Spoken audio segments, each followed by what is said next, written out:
Senhora, de José de Alencar. Parte 2, capítulo 8. Aceitando a companhia de Dona Firmina, não era a intenção de Aurélia tornar-se pesada à sua parenta. Passados os 8 dias de nojo, enviou pelo Dr. Torquato Ribeiro um anúncio ao jornal, oferecendo, mediante condições razoáveis, seus serviços como professora de colégio ou mestra em casa de família. Estava, porém, disposta a descer até o mister mais modesto, de costureira ou mesmo de aia de alguma senhora idosa. Decorreu mais de mês, sem que aparecesse cousa séria. Apenas se apresentaram alguns desses farejadores de aventuras baratas, a 100 réis por linha. Dona Firmina, porém, percebeu-lhes a manha e despediu-os da escada, sem consentir que vissem a moça. Pensava Aurélia em mandar outro anúncio, quando a procurou um negociante, que andara à cata de sua nova morada. Era o correspondente do falecido Camargo, que vinha comunicar à moça o falecimento do fazendeiro.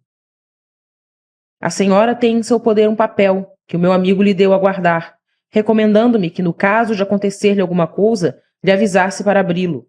Parece que tinha um pressentimento. O papel continha o testamento em que Lourenço de Sousa Camargo reconhecia e legitimava como seu filho a Pedro Camargo, que fora casado com Dona Emília Lemos, declarando que a sua neta, Dona Aurélia Camargo, nascida de um legítimo matrimônio, instituía sua única e universal herdeira. Ao testamento, juntara ao velho uma relação detalhada de todo o seu possuído, escrita do próprio punho, com várias explicações relativas a alguns pequenos negócios pendentes e conselhos acerca da futura direção das fazendas. Calculava-se o cabedal de Camargo em 1000 contos, ou cerca.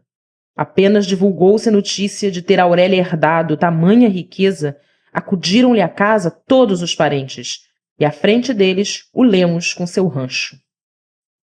Enquanto a mulher e as filhas sufocavam de interesseiros agrados e bajulações a órfã, a quem tinham faltado, quando pobre, com a mais trivial caridade, o Lemos, expedito em negócios, arranjava do juiz de órfãos a nomeação de tutor da sobrinha. De primeiro impulso, Aurélia pensou em revoltar-se contra essa nomeação, mostrando ao juiz a infame carta que lhe escrevera o tio. Mas, além de repugnar-lhe o escândalo, sorriu-lhe a ideia de ter um tutor a quem dominasse. Aceitou, pois, o tio, mas com a condição que já sabemos, de morar em casa sua e não ter relações com uma família cuja presença lhe recordava a injúria feita à sua mãe. Isso mesmo disse-o a tia e primas, quando estas se esforçavam por cobri-la de carícias. A riqueza, que lhe sobreveio inesperada, erguendo-a subitamente da indigência ao fastígio, operou em Aurélia rápida transformação. Não foi, porém, no caráter nem nos sentimentos que se deu a revolução. Estes eram inalteráveis, tinham a fina têmpera de seu coração. A mudança consumou-se apenas na atitude, se assim nos podemos exprimir, dessa alma perante a sociedade. Com uma existência calma e um amor feliz, Aurélia teria sido meiga esposa e mãe extremosa. Atravessaria o mundo como tantas outras mulheres, envolta nesse cândido enlevo das ilusões, que são a alva pura do anjo, peregrino na terra. Mas a flor de sua juventude, ela a viu desabrochar na atmosfera impura das torpes seduções que a perseguiam. Sem o nativo orgulho que protegia sua castidade, talvez que o torpe hálito do vício lhe maculasse o seio. Mas teve força para cerrar-se, como o cacto à calma abrasadora, e viveu de seus próprios sonhos. Cotejando o seu formoso ideal com o aspecto sórdido que lhe apresentava a sociedade, era natural entrar-se a desprezá-la e a olhar o mundo como um desses charcos pútridos, mas cobertos por folhagem estrelada de flores brilhantes, que não se podem colher sem atravessar o lodo. Daí o terror que sentia ao ver-se próxima desse abismo de abjeções e o afastamento a que se desejava condenar. Bem vezes revoltavam-lhe a alma as indignidades de que era vítima e até mesmo as vilanias cujo eco chegava a seu obscuro retiro. Mas que podia ela, frágil menina, em véspera de orfandade e abandono, contra a formidável besta de 1000 cabeças? Quando a riqueza veio surpreendê-la, a ela, que não tinha mais com quem a partilhar, seu primeiro pensamento foi que era uma arma. Deus lhe enviava para dar combate a essa sociedade corrompida e vingar os sentimentos nobres escarnecidos pela turba dos agiotas.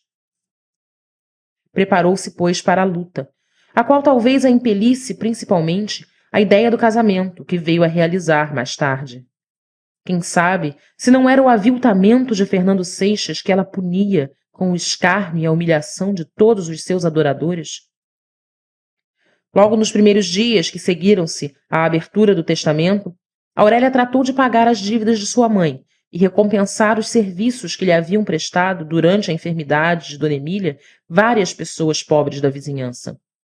Nessa ocupação, a ajudava o Dr. Torquato Ribeiro, com quem ela se aconselhava, sobretudo acerca dos negócios da tutela. O bacharel não advogava, mas consultava aos colegas para satisfazer a menina e dirigi-la com acerto. Também temos uma dívida a saldar entre nós dois, disse Aurélia, mas essa fica para depois. Não lhe pago agora. Uma bagatela, tornou-lhe Ribeiro. Oh, não sabia que era tão rico. Sou pobre, bem sabe, dona Aurélia. Sei. Se fosse rico, nunca seria sua devedora. A despesa que fez com o enterro de minha mãe deve fazer-lhe falta. Perdão, não fui eu. Quem foi, então? Perguntou Aurélia no auge da surpresa. Ribeiro tirou a carteira. Nunca lhe falei nisso com receio de afligi-la. No dia do falecimento de Dona Emília, saí, como sabe, para tratar do enterro. Já tinha dado muitas voltas inúteis quando recebi esta carta sem assinatura. Aceitei porque não havia outro recurso. Eu não tinha de meu 20.000 réis.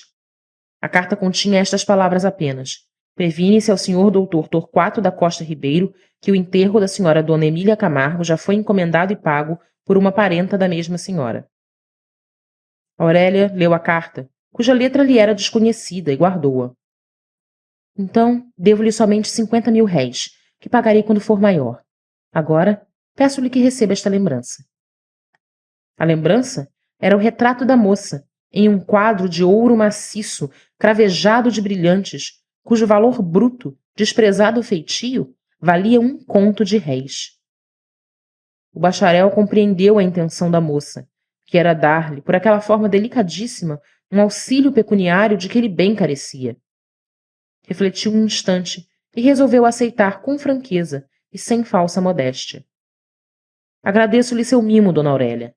Acima de tudo, mais ainda do que o próprio retrato, aprecio nele o que a senhora ocultou. Suas feições são apenas a cópia da beleza. A intenção é o reflexo da alma que Deus lhe deu. Foi depois de passados os 6 meses de luto que Aurélia apareceu na sociedade. Tinha-se ela ensaiado para seu papel. Desde o primeiro momento em que apresentou-se nos salões, firmou neles seu império e tomou posse dessa turba avassalada, cujo destino é bajular as reputações que se impõem. Encontramo-la deslumbrando a multidão com sua beleza e assolando a fome do ouro nos cavalheiros do lansquenete matrimonial. Regozijava-se em arrastar após si, rojando-os pelo pó e fustigando-os com o sarcasmo, a esses sócios e êmulos de Fernando Seixas, ansiosos de venderem-se como ele, ainda que por maior preço. Por isso os tinha reduzido à mercadoria ou traste, fazendo-lhes a cotação, como se usava outrora com os lotes de escravos. Aquele marido de maior preço a que ela se referia não era outro, senão seu antigo amante, que a desprezara por ser pobre. No meio desta acrimônia que lhe inspirava a sociedade, não perdera, porém, Aurélia de todo a crença na nobreza d'alma. Sabia respeitá-la, onde quer que a descobria. Assim, quando algum homem honesto, sinceramente seduzido pelos dotes de sua pessoa e não pelo brilho da riqueza, lhe fazia a corte, ela portava-se com ele de modo inteiramente diverso. Acolhia-o com afabilidade e distinção, mas aproveitava o primeiro momento para desvanecer-lhe toda a esperança. Só com os caçadores de dotes era loureira, se tal nome pode se aplicar ao constante ludíbrio e humilhação a que submetia seus apaixonados. Encontrou Aurélia uma vez na sociedade Eduardo Abreu, já de volta da Europa. Soube que tinha dissipado a legítima e ficara reduzido à pobreza. Como se esquivasse de falar-lhe, a moça dirigiu-se a ele e insistiu para que frequentasse sua casa. Abreu fez-lhe uma visita de cerimônia. A moça inventou um pretexto qualquer para uma carta urgente e mandou buscar o tinteiro. De repente, voltou-se para o moço e pediu-lhe que escrevesse um recado a certa loja. Aurélia examinou a letra e murmurou consigo: eu tinha adivinhado. Não disse uma palavra a Abreu sobre isso. Por aqueles dias houve quem pagasse as contas que o moço tinha em várias casas da Rua do Ouvidor, que já não lhe queriam fiar. A primeira vez que a moça encontrou-se com Abreu depois do incidente, perguntou-lhe: ainda me ama? Ele corou: já não tenho esse direito. Lembre-se do que lhe disse uma vez: se eu remir-me de meu cativeiro, minha mão lhe pertence. Não a querendo o Senhor, ninguém mais a terá neste mundo. O doutor Torquato Ribeiro não pôde resistir à paixão que nutria pela Adelaide Amaral.